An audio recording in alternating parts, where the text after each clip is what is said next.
We're going to call the session of the Broadband Committee of March 12 to order.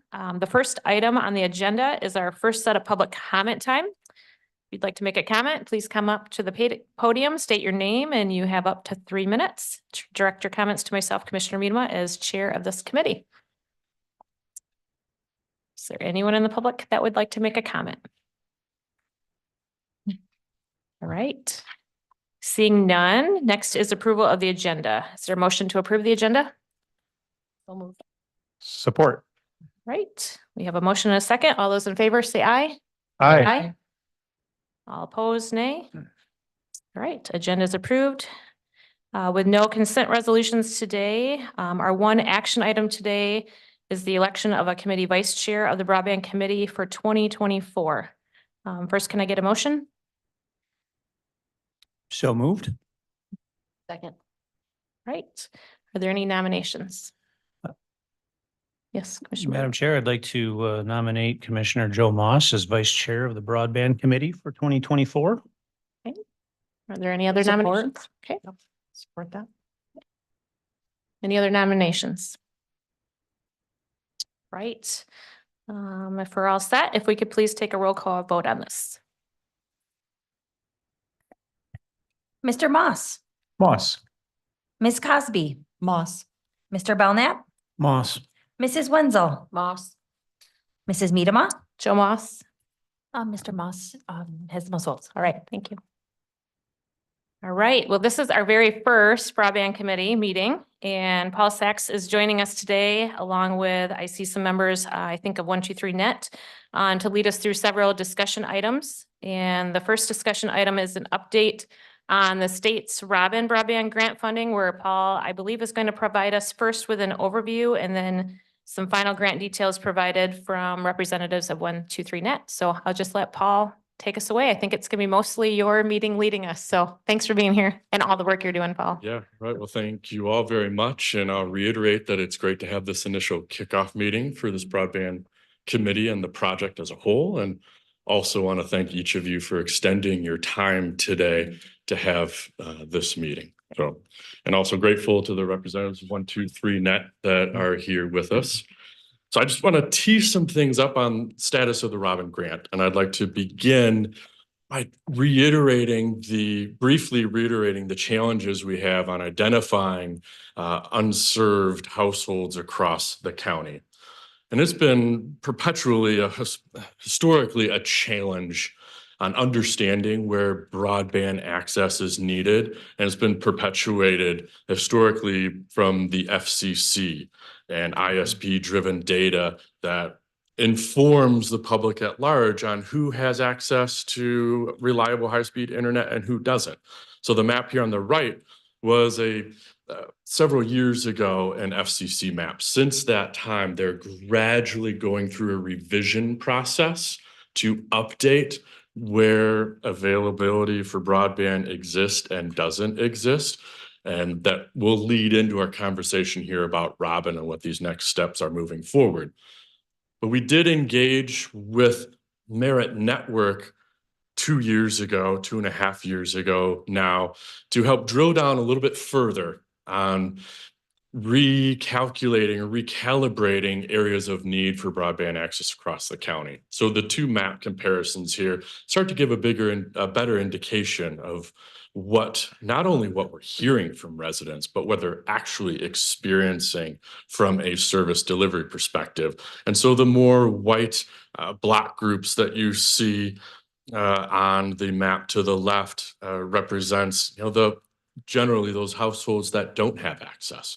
And it counters what the FCC has been historically providing. And the state of Michigan received about $1.7 billion from the federal government and allocated that portion for helping to address broadband infrastructure across the state of Michigan. And they took those funds and they broke it up into 2 grants. This first grant, which I affectionately refer to as the grant appetizer, called Robin Grant, was at $238 million. And fortunately for Ottawa County, and with support of the Board of Commissioners, we engaged with 123Net to help to start to build the broadband infrastructure. And we were awarded a round 2 grant for the Robin funds. And that was late December of 2023.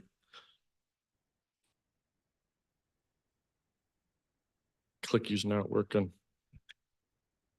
It sure was.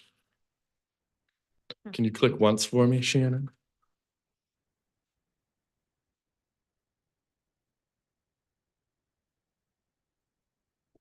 I have a quick question for Paul.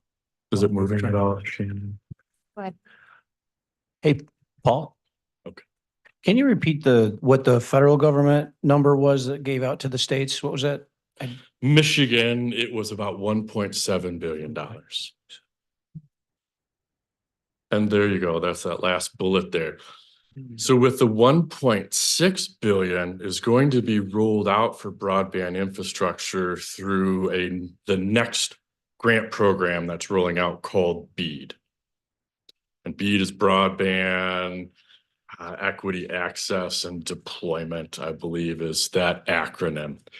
The state of Michigan now is working on their process of eligibility and understanding, a more robust understanding in conjunction with the FCC maps on which households will be eligible for this next round of BEAD funding. BEAD funding, we're looking at as a two-part strategy to address connectivity for Ottawa County as a whole.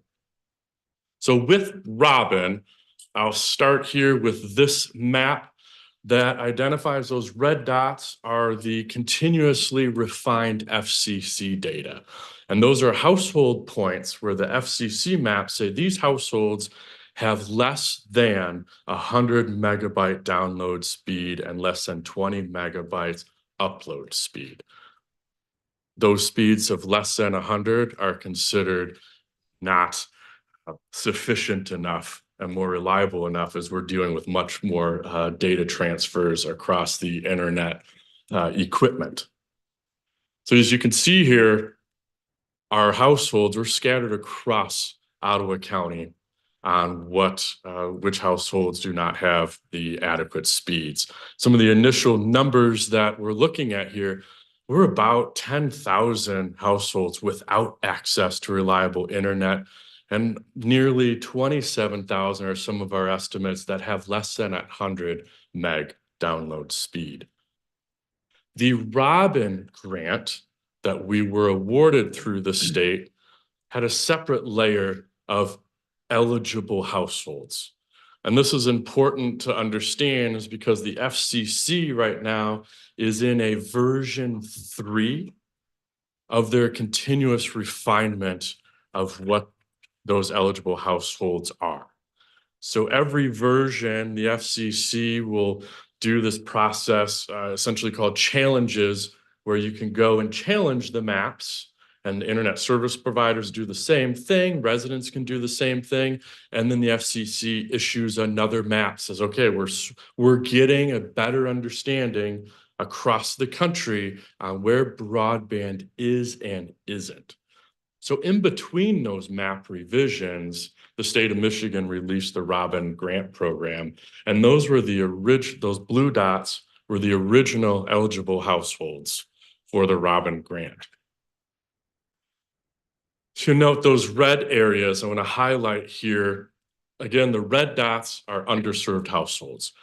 There are multiple layers of these grant programs that have been deployed over time. One of those grant programs that was deployed by the federal government is called RDOF, Rural Development Opportunity Fund. Those were grant dollars provided direct to internet service providers to address gaps in access. We've highlighted those RDOF award winners here with those polygons. So in a way, those areas are almost blocked. They're virtually blocked from having any other funds start to do some overbuild. There's currently some discussions in Washington and at the state level on having, and even with our partners, on understanding where are these RDOF winners at with their deployment and how are they doing? What are opportunities to collaborate, if you will, to make sure that we're using the tax dollars wisely to address these gaps in broadband access across the county. The next set of dots here, the red dots, these are now the final eligible households for the Robin grant. So in December, when we approved the partnership with 123Net and the grant submittal with the state for round 2 is based on those blue dots. Paul, can I interrupt you? Are you able to hide some of the layers so you can show us just that at the moment or not? Or is it in your I presentation? put this in Okay, PowerPoint. okay, no worries. So, Okay, that's fine. but we can go through that Okay. exercise dynamically Okay. at some point. Okay. So with these red dots, again, let me back up. The blue dots, right? Initially, those were the Robin households that were eligible for funding to build the infrastructure. The way that the state of Michigan designed the Robin Grant program is once they had the preliminary award announced for Ottawa County, then there was a 45+ day challenge period that the state opened up for internet service providers to say, hey, we actually provide service here, so don't overbuild. So there was a process going back and forth between the state and the challenge process, the new map, because there was a version 3 from the FCC that came out at the same time. There's a few moving parts here, but ultimately we get to these households that are eligible for Robin Grant funding. Quickly, some of the numbers, and I shared these with members of the committee already. I know Commissioner Moss and Miedema definitely. We were originally looking at about 10,000 households being passed with the Robin Grant. The way the refinement has happened with the eligible households, we're at about 6,000 households. And we were looking about 380 miles of fiber backhaul across the county. We're at about 250 miles of backhaul now. But the design itself of the network, and we'll let the representatives of 123net get into more of the engineering on the second part of this. But I'll add this layer. Yes, I recognize it's a little harder to see, but you can see if I'll click back. Right now, we're adding the original proposed 123net fiber loop. So with the change in these eligible households, these green areas, I'm just circling those blue dots that have essentially been removed from eligibility for the Robin Grant. So our next layer of engineering will have to adjust that backhaul. Those areas, if we look in for example, the northeast, northwest of Ottawa County and the Tri-Cities, there is an existing infrastructure in that area. And some of this build out was originally looking at some community anchor institutions. So the refinement process has improved on where the infrastructure does actually need to go. So that is a benefit. The challenge that we're still dealing with, though, is that, I'll back up here, is that there are still some red dots, right? We're going to be addressing a huge significant need with this Robin Grant. And again, 123net will explain that further, but we still have red dots that we will continue to look at and refine, and that will lead us into a discussion later on the agenda as we talk about mapping challenge and dive in a little bit deeper on the Robin Broadband Grant. So, are there any questions now before we move to the next item? Yes. Couple questions. They're kind of not distributed equally, but anyway, how many funding sources then for broadband do we have? I'm hearing multiple. Just Robin Grant is the one. Just Robin. Okay. And then who can challenge? You know, so you're saying that, you know, there are these challenge opportunities. You have 45 days in which to do that. Who's allowed to make those challenges?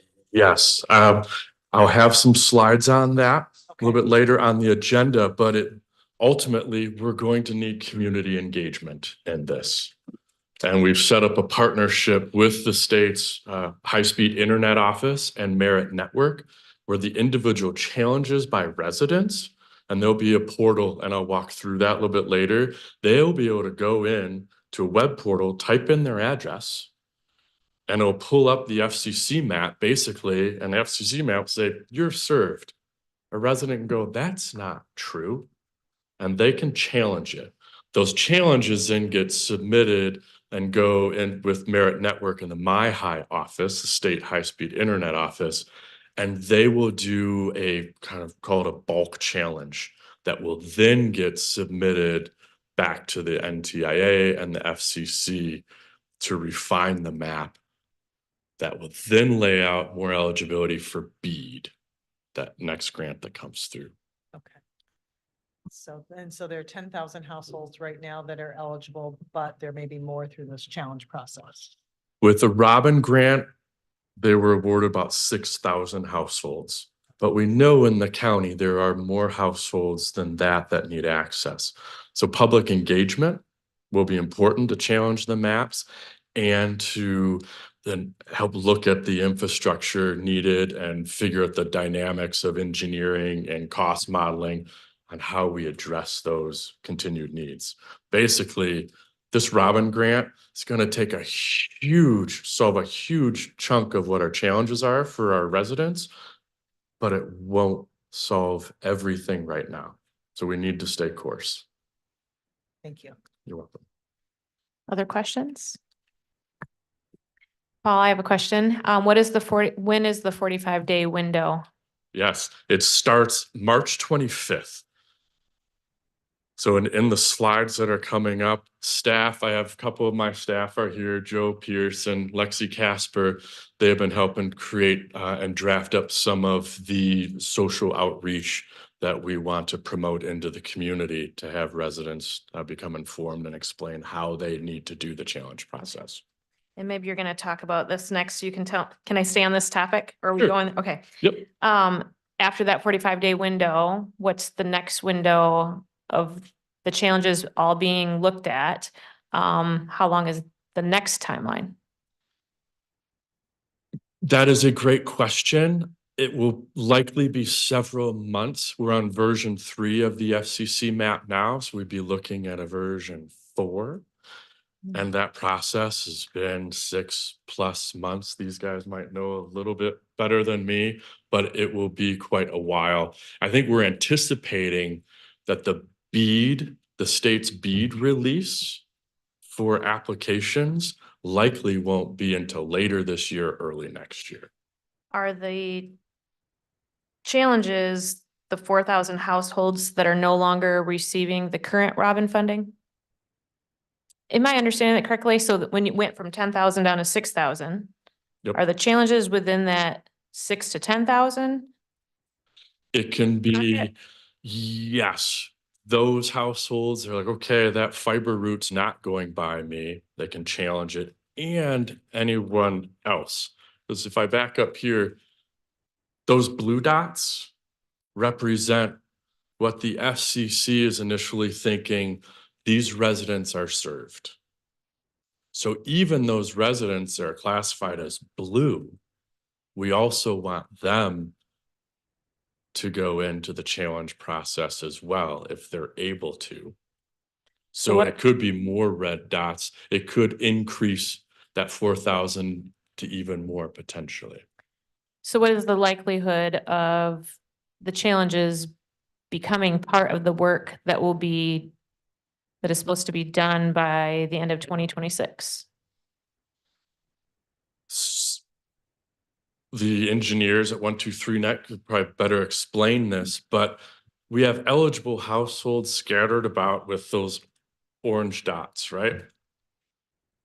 That fiber route to get across the county will invariably pass by households that don't already have access, but aren't part of the orange dot. So we're taking care of many of those smaller red dots just by design of the network. Thank you. Any other questions on this point? Okay, I'll let you just go ahead to the next point. I think we're going up to the final grant details with 123Net, correct? Yes, Okay. correct. Okay, thank you. Go ahead.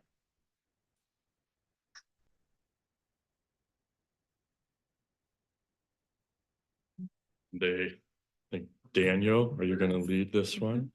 Yeah, and he'll be sharing his screen with some of the engineering data.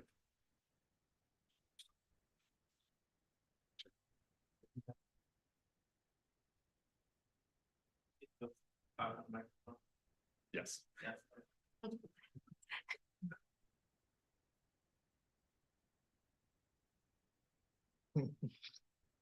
Yeah, I'm Dan Irvin. I've been up here, I think, a few times now with you guys, but set this over here. We start sharing here and we'll be good to go. So, what you guys see on here is an application called Google Earth. And unlike Paul's PowerPoint slides, I can turn the layers easily on and off for you guys. So I can kind of walk you guys through this. No, no offense to Paul. Sorry, Paul. This is live. This is why you brought me here. So it's live and we can just turn it off and on and make it nice and easy. So, the first one that you guys can see there is obviously the county border. And then the big exciting one is the red lines that will show up there. That's our proposed route. And that's also, Paul showed that in your guys's QGIS system on that web portal that you guys have access to. So that's currently what we're proposing. And again, this has gone through now, I think, 3 different iterations with the state of analyzing addresses, identifying them, clawing some back and saying, hey, there's some errors here. Let's figure out what we can do. And this was the final result, is the proposed network of what we want to build. And the blue dots that you guys now see are funded addresses. So those are addresses that by us building past it, it will contribute to the project. So us going past that household and saying, hey, you guys now have the ability to sign up for internet. Now that means that we can get funding for the process of us passing that house.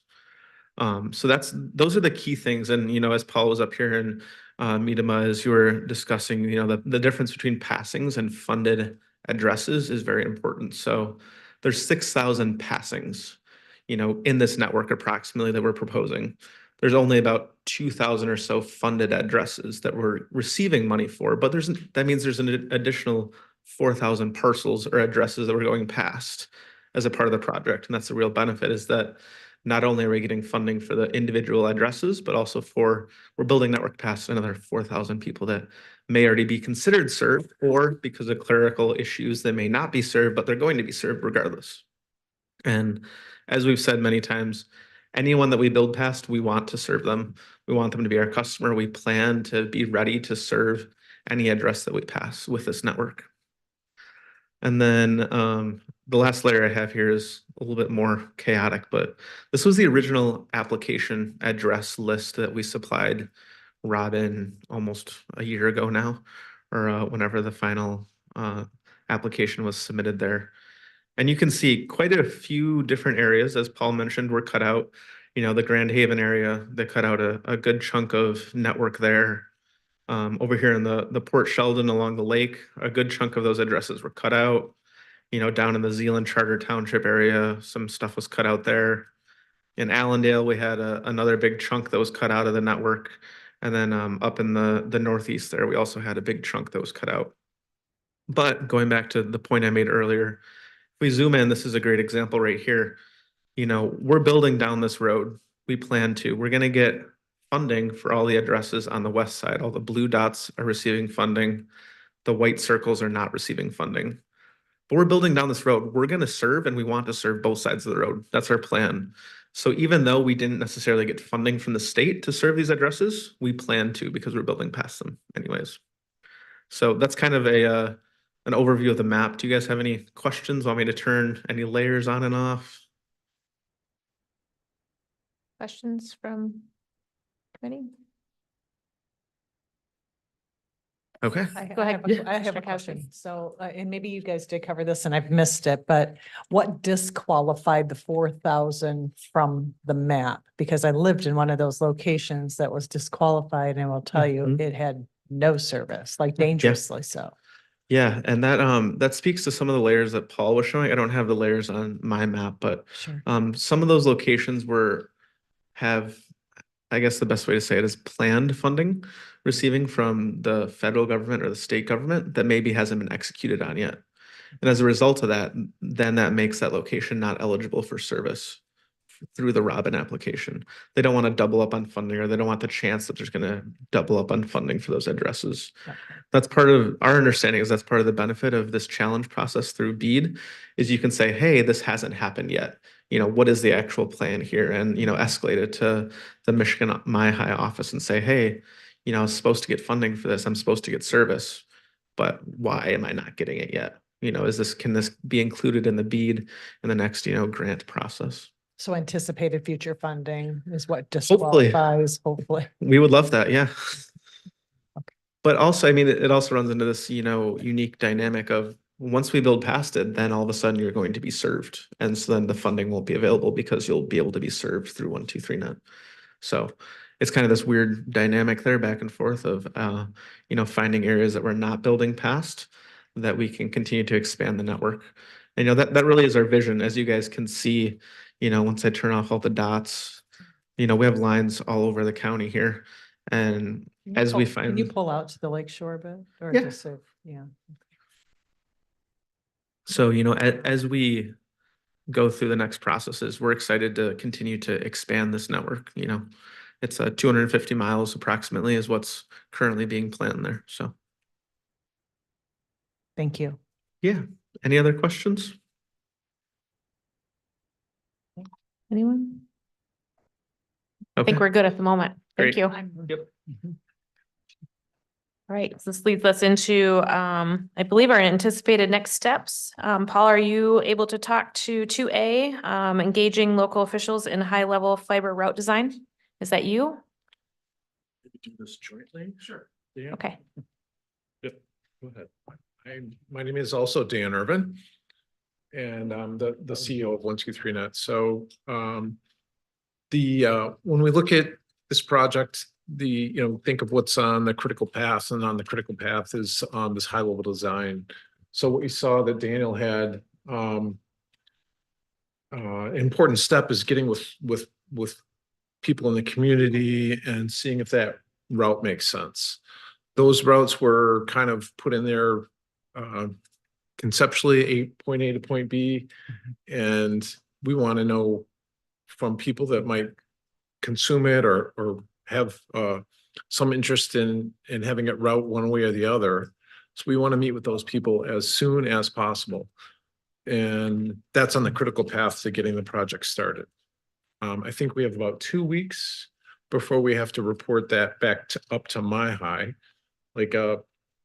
So we're on a tight time frame. That doesn't mean that's etched in stone, but it's our best guess at that time as to what we want to do. So this is a key part of we come into the community. We're not experts on the needs, and getting people that are one name comes to mind is like FogNet and different people that have different objectives, and we want to be able to work with them to adjust these routes so that they best serve folks.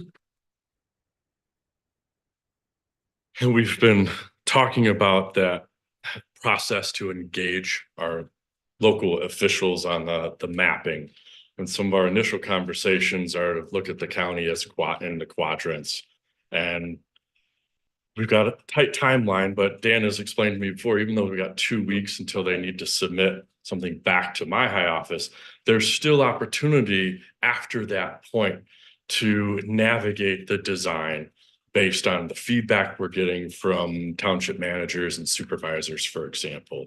So promptly following this discussion, we'll activate the scheduling of meetings across the county with our township leadership and representatives of 123 Net, sit down at their communities with the maps and show them where the high level designs are. We'll have the map layers on households that are unserved, underserved, or have service. So we can also explain the need for that challenge process and how we're going to continue to advance this network forward apart from just the Robin engineering. Yeah, we'll show up with Daniel and Justin, and they'll be empowered to make decisions there with those interested parties, and hopefully in as soon as possible, because that's on our critical path. We can't get started with the detailed engineering, which takes a couple of months, and then finally we can start construction. I don't know if that's optimistic. Sure. Yeah, so I can let me share my screen here again. I'll show you guys an example. 1 second.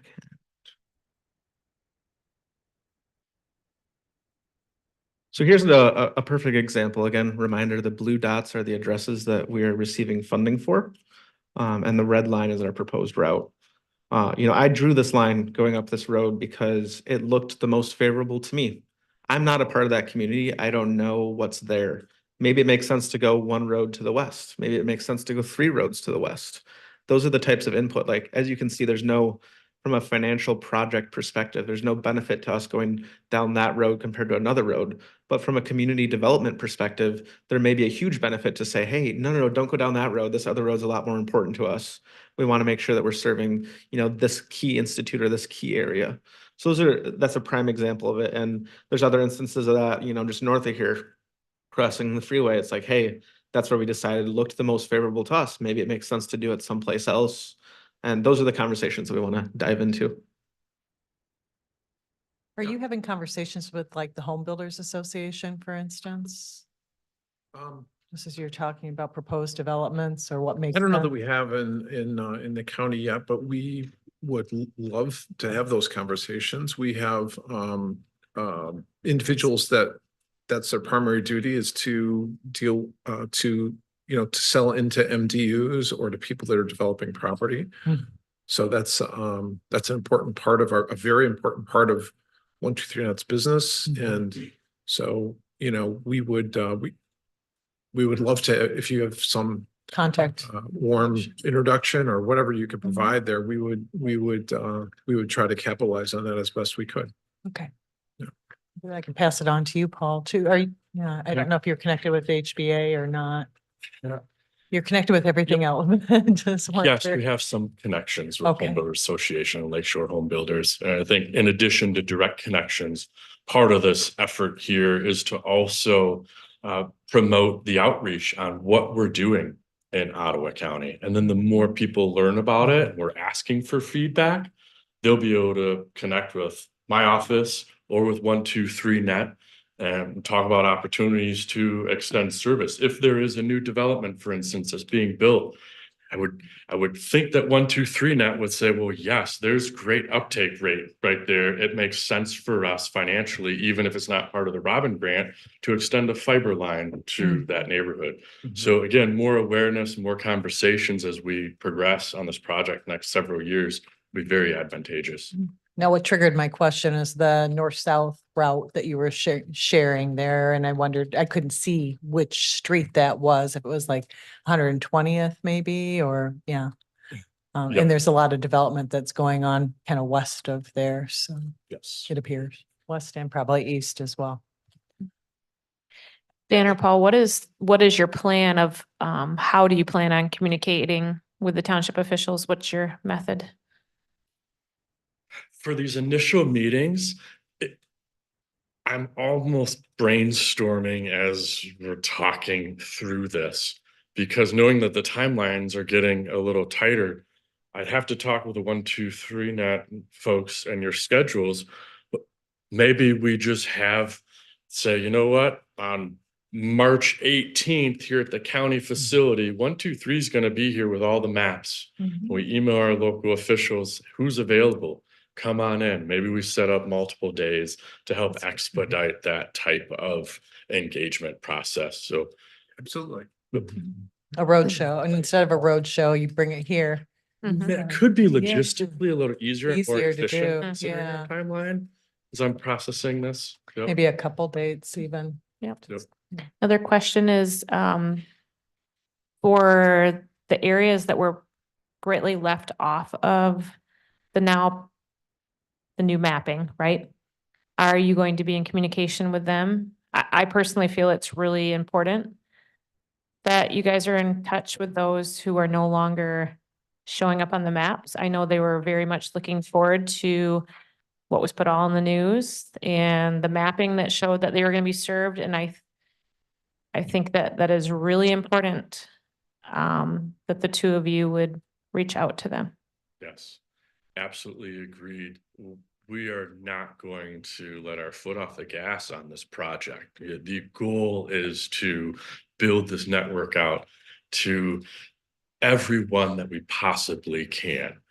And remember, the other component to this involves fixed wireless. In addition to the fiber in the ground, we're looking at that other technology that can be more cost effective, can be deployed fairly quickly and reach a number of those maybe more rural households. Mhm. And 123Net is partnering with Tilson Infrastructure, and may recall that the Board of Commissioners approved that partnership with Tilson as well. I think you all are getting together with Tilson later on this week, and we'll start to strategize, because part of that is where is our gaps in really robust fixed wireless coverage? Could be up in the northeast part of the county. Where does it make sense to put a tower? Then we would have 123Net run the fiber backhaul to that tower. And when you do that, the advantage is not only are you distributing fixed wireless broadband to those that don't have it, but along every one of those towers has to be powered with fiber backhaul. That backhaul and the design that we have in partnership with 123Net's open access, which is an advantage, but also 123Net, every house that passes, they'll have the ability to connect households up there. So even if they aren't covered again with the Robin grant, we'll slowly get some greater uptake on more and more houses getting connected just through the way that we're designing this collaborative system. Yep. I just want to encourage again that you have those conversations early versus waiting till later to keep them abreast of the changes, but what you are currently working on, so that they're kept in the loop. Yes. Okay. Yep. Another thing I wanted to bring up was I had a trustee from Polkton that had a question of whether or not there is opportunity to use their own ARPA dollars to leverage, to work together with what's currently happening. And so see what are your thoughts on that? It's another one. Another one. There's a couple townships Yeah. that are in the same position. Olive Township's another one, I think, as well. Olive, Yeah. Grand Haven. Yeah, we look at those as they come along, but in general, it's like, heck yeah. Yeah, Dan, can you talk in the microphone, yeah, please? sure. Just- Okay, So, thank you. it's an economic decision for us. If they're a reasonable distance from our fiber, we're just all in on it. And I think that probably applies to almost everything in this county.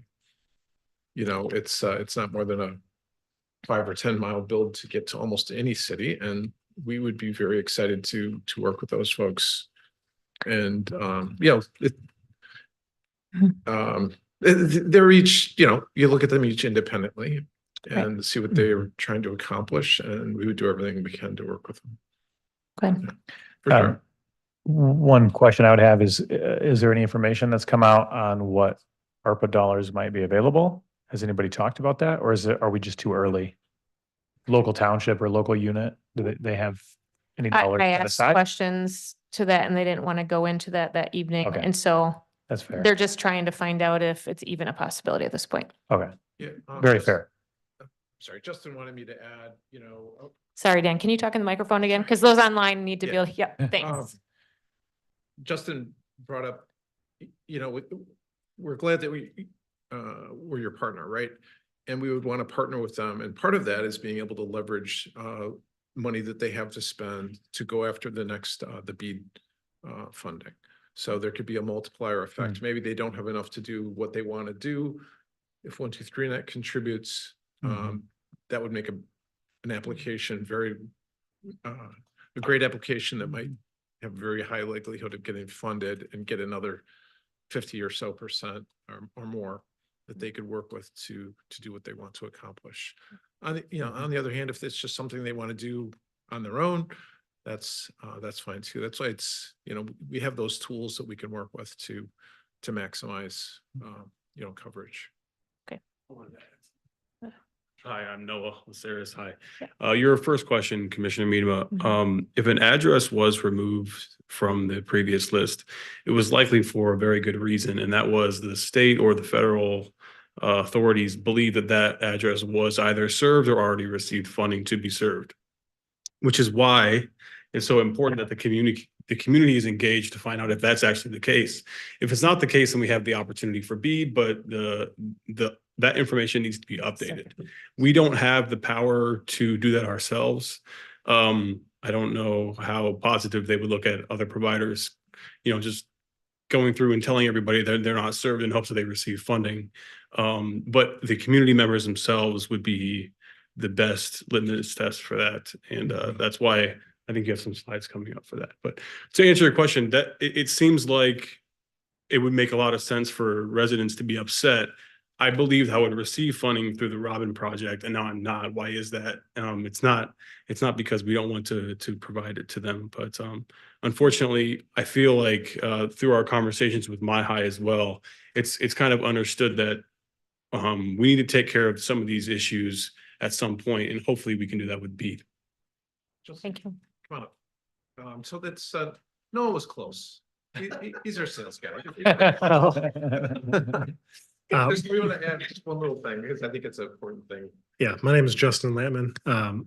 Just to clarify one point, we can also challenge as a service provider. Yeah. But I think what Noah is pointing out is good that we don't always know where the erroneous information is, where the community members might. But if we're able to look at data that's available through the FCC and we know that it's not true through various means, we as a service provider can also submit challenges. There's three types of challenges that they'll accept. It's individuals, community institutions, and then service providers. So, and that's for BEAD that's upcoming. Thank you. Do you anticipate sending out that map with the circles where the, houses were eliminated, or the addresses were eliminated to the townships or municipalities to kind of let them know in advance? So I think. Even before the 18th, I mean, it might be a helpful call to action, if we send it to your supervisors and I think that trustees. map as a whole, because whether or not you've been identified as unserved, red, or the blue dot as served, I think it's important for everyone to double check that area. Sure. And then the preliminary fiber route. So those types of maps, we will start to share. Absolutely. So people have a general idea, where's the high level design at? I'm not part of that initial fiber route. I'm now marked on this map by the FCC as being served already. Yeah, that visual is going to be helpful for people. Absolutely. Some people might say, I don't even want the map. I already know. I just want to go and challenge. So, Sure. yes.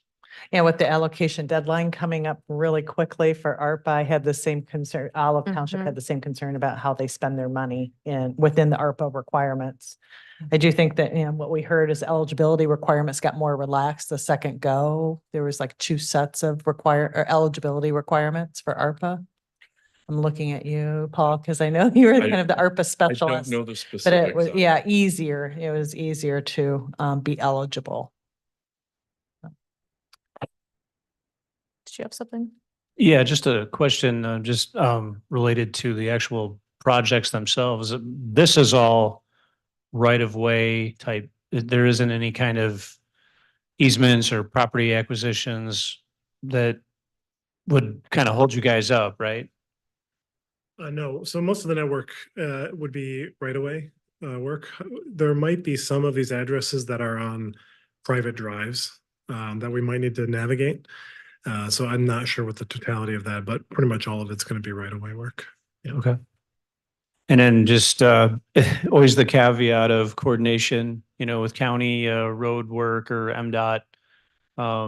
There's always that call for, hey, we're going to be tearing this up. Is there an opportunity to, while this road is closed to do those things? Yeah, absolutely. We have met with the road commission and have a good relationship with MDOT. So Talk really about the construction and what it looked like, what it's going to look like. It's all underground, mostly drill. yeah, like Dan said, our plan is to construct this network 100% underground. There may be some aerial components where we have to cross certain railroads or something, but most of the construction is going to be with like a directional drill style, and there could be some plowing that also happens, but it'll be 100% underground throughout the county. Great. So back to the timeline. You guys are in a really short window of when the March 25 date is coming. So how are you going to address that to make sure the word truly gets out so that people can take advantage of that? Shannon, do you mind putting my slides up? So as I mentioned, Joe. Oh, that's B, Lex- isn't it? I Pardon? guess we're on to our next section. Great. Okay, let's Okay, do it. great, Yeah, let's do great it. transition. Perfect. So as I mentioned, Joe and Lexi, and another staff member, Andrew, over many months, I've had them listen in on what's going on at the meetings at the My High office and understanding what this bead mapping challenge process is going to look like. And it has been ever evolving from the Lansing office. So we've been continuously saying, okay, what's happening? How's this process going to work? What are residents, back up here. What do residents need to do? We've been waiting anxiously for what that looks like. And the state just released the portal, and Merit Network just released the portal for residents to start to activate a challenge process. So while we've been learning what's happening and what the timelines will be, which just got announced, Lexi and Joe have been starting to craft some of the social media postings. What we'd like to do is release some before the 25th to give people a heads up. And then they're creating a series of posts that would go through our communications director, of course, that would just gentle reminders every few days over that month period on, hey, if you haven't challenged the map yet, do it. It's just for everyone's benefit. So just to guide us through that, orange dots, right? Those are the Robin eligible ones. We know that there's likely other households that are unserved that we aren't having funded right now.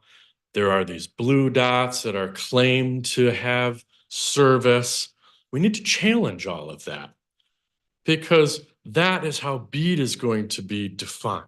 BEAD is going to fund unserved and underserved households. So if we have a lot of our blue dots here are wrong, we need to have public input to support that. I also do want to note, in your particular area, Allison, up in the Northeast, you might remember the RDOF polygons that I put up there. There are current discussions in Washington, D.C. on checking in with those RDOF winners and say, if you're not doing anything, back out, because we've got to get some funding. We have to address the gaps in access, and we need to do it expeditiously. So there's a series of events happening to work on getting these maps as best possible. Quickly, this is what, and there's another portal link I'll show, but as a resident, when we release these posts, we want to take them to a site where they can click and say, I want to challenge or check my address. And they put their address in and it'll go up to a map. It'll pop up a map like this. This is from the Office of Labor and Economic Growth from the state of Michigan. This is just an example. So there's a household there, the yellow dot in the mapping area, the yellow marker, the green dot. It says that household is served. But if you look all around it, there's red dots and orange dots where they're unserved or underserved. And even just below that yellow marker on the aerial photograph, there's a multitude of dots in a field. And that's just part of things. Okay, how accurate is that FCC map? And those are the things we want to refine. Is there actually a household there? Was that a dot that was reported by an internet service provider that's maybe inaccurate? So the residents themselves, this is the just a sample, that highlighted website here, the Merit Bead Mapping Challenge. That'll be what a resident will go to, and they click on Start the Challenge. This has been a fairly convoluted process, but we're grateful that Merit Network has stepped up to support the state's high-speed internet office with this challenge process. They really made the site succinct for residents, so make it really easy so they can check their household and then do the challenge process. So they would go to challenge.merit.edu to participate. Challenge timeline is open for this next version of this mapping update It's open from March 25th to April 23rd. So there's 30 days for residents and other entities to challenge, rebuttal by ISPs. They have a chance, a resident say, I'm not served. ISP is obligated to double check that as a rebuttal and say, yep, they're right, fix the map, or no, we actually do serve them, and they would provide evidence of that. And then MyHigh within 30 to 60 days after that. Then they submit that back to the federal level to update the map. And that's that timeline I'm not aware of, Commissioner Miedema, on how long it takes then to get the refinement. But this is the kickoff process. So just an example of one of the posts that we want to create, just a simple graphic. Are you on the map? Visit the site, follow the steps, and then some of the characters on a small tweet, for instance, or post would just let the public know, we've made great service, but we do need to continue to improve the map. And so we're encouraging residents to go do that. So we're going to get the whole portfolio of posts that we want to have released, pulled together, and share with communications director and start to get these out. And again, first one we want to get out in advance of March 25th.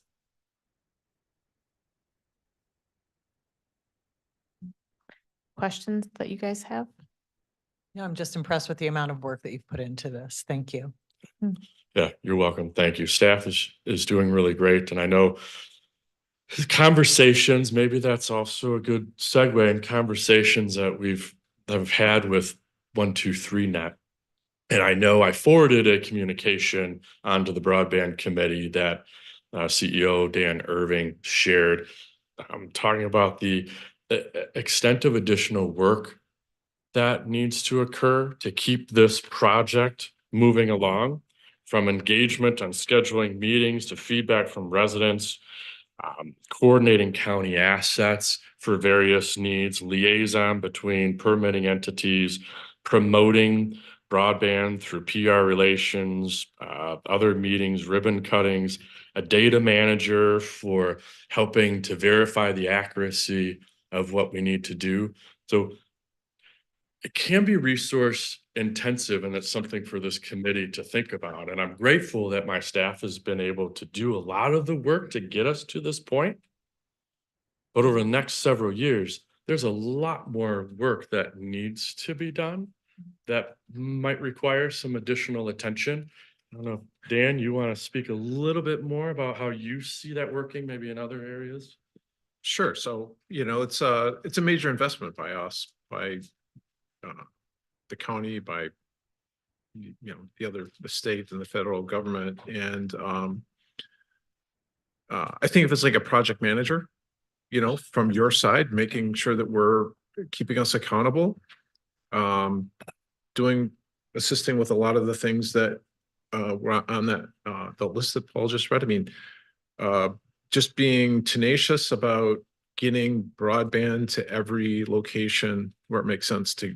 Maybe just say every location where there's a home, that everybody in this county has broadband that they need. And having that person, there's a lot of, as you see, there's a lot of contention on a particular address. It might be, covered by a WISP. It might be covered by RDOF. It might be something that we could extend across the road or something like that. But making sure that that person has a pathway to be served. But I think of the amount of money that's getting spent, it might make sense to have somebody like a project manager to govern us. I will have several project managers, but they have our interest at heart. They're doing schedules and whatnot. I would even fund your project manager, but I don't think that would be quite kosher. So. But that's how important I think it is. So I might think about that. I know Paul's been a great help, and we don't have any bad thing to say there. But the more work we put in, the more likely we're going to get everybody served. And just tack on to that. Yes, great. Right. Thank you, Dan. I'm a broadband champion for this county and have been for a very long time, and I'm incredibly grateful that we're at where we are today. But I think I've said this before in similar meetings. This is where the real work is going to come into play. And as much as I would love to do this every second of my day, there's a lot of other priorities that I have to support the county and our administration and you as a board. I don't know if I myself and my existing staff, with the extent of work that we have, can do what's needed to manage this forward. So I just want to lay that out as a topic for us to consider. Can I go back to the social media aspect? Sorry. Yep. The social media part, when you had it up there, can that be shared with our township officials so that they can put it on their pages and they can also potentially put it in their local newspapers? There are still some of those Yep. small, I know we have a current local newspaper. Yes, In my area. absolutely. Staff and I have been brainstorming ways to get that information out. And as we've talked about scheduling meetings with local officials, whatever format that looks like. So when we send those communications out as soon as possible, we also want to share the media packet on the broadband challenge and explain that. So we definitely want to engage them. We want to have our local officials do it through newsletters, their social media accounts, and promote that as much as Yeah. possible. Yeah, Yes. and I'm sure you're already well aware, but many of them only meet once a month, right? So, Yep. for township meetings, and so that's why I'm bringing it back up yet again, because as you know, time is of the essence, and so I don't want them to miss that time just because they only meet one time a month. Yes. Thank you. And Yep. I would hope that and anticipate that I'd be able to meet with our local leaders in between their meetings as well, and they can support as we need to without full approvals of their township boards as a whole. But yeah, understanding when they meet formally is important. Okay. Other discussion here, board members? No, I like the whole concept of project management though, because I think this is going to go on for years. As far as implementation, if in fact your KPI for this particular program is to have broadband in every home in Ottawa County by Yeah. a certain date within a Yep. 4-year period of time, that's going to have to be Yep. a pretty aggressive project manager to make sure we're pushing that through. Absolutely. That can be maybe a discussion, Paul, that we continue, and we can talk about if that will be a potential action item to be brought before this committee. Yes. Okay. Thank you. Yep. Looks like we're up to, I don't think you've touched on this yet, permitting approvals. Is that correct? Yeah. Did you wanna- permitting approvals, just quickly, Yeah. maybe Justin or someone else can add a little bit more detail. As you mentioned, we did meet with the road commission preliminarily. They understand the project is probably, from what we heard direct from the road commission permitting staff, probably the largest single project they've ever had to deal with. So communication is going to be really Mhm. important, and we've been looking at a right pathway for an efficiency standpoint on how permitting may work to help expedite the project. And Justin, if you want to speak to that. Sure. Yeah, I mean, there's a lot of different aspects to the permitting. Obviously, the speed of how quickly we can get permits, but also kind of the flexibility on how we can do the build. There's sometimes a lot of rules that different municipalities might have about where communications go with a project this large. There might need to be some different rules or some flexibility there. And then, of course, the way that their payments are structured is also part of the conversation. So we have had a meeting with them, and discussions have been good so far, but we'll need to continue to be working with them closely. Right. We're on to, I think, item number 3, methods to keep, well, I think we've kind of touched on that. To keep residents informed of progress with infrastructure build out, unless there's additional that you wanted to add. Yeah, just additional ads. We're continuing to make refinements to our broadband webpage on the county website. Staff just put up the link for the mapping challenge for residents, we have the previous preliminary map up there now. We'll add the new map up there. We'll add some more details of the final Robin grant. We have links to the 123net website as well, and I believe you all will be creating and updating a website on the project. Residents can also go to the 123net website and subscribe for newsletter updates on the project as well. So we'll continue to get that information out. I think over the course of this project too, we can periodically create posts on updates and provide links to direct residents to our site, 123 site, and elsewhere as needed. Mhm.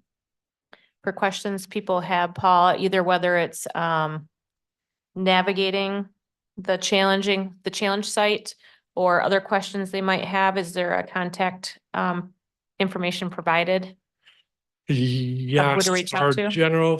for now, our general email address is plan@myottawa.org. And thus when we can handle requests from that email account.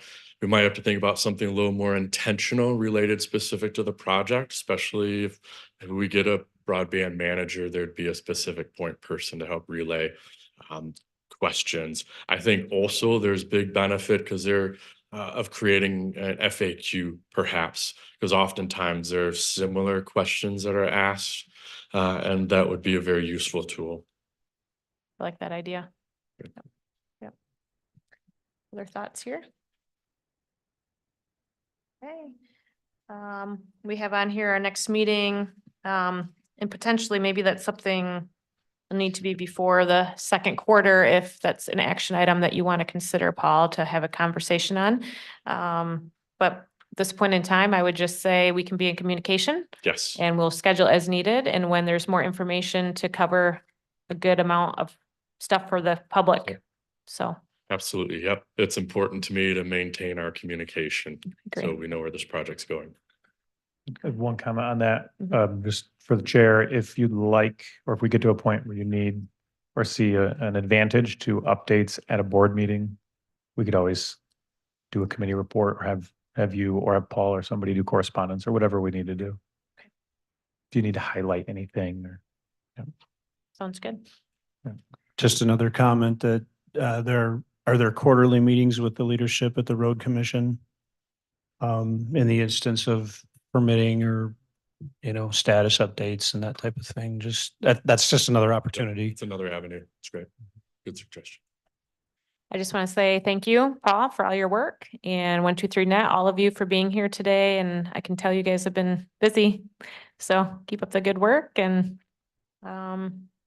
at this point in time, unless you have something else, Paul, I'll probably go on to our public comment time. Good. Thank you very much. Thank you. Yep. Thank you. Is there, I'm not sure if I see anyone here in the public that wants to make a comment, but if there's anyone here that would like to, please come on up, state your name and jurisdiction, and you have up to 3 minutes to make a comment. All right, seeing none, we are adjourned.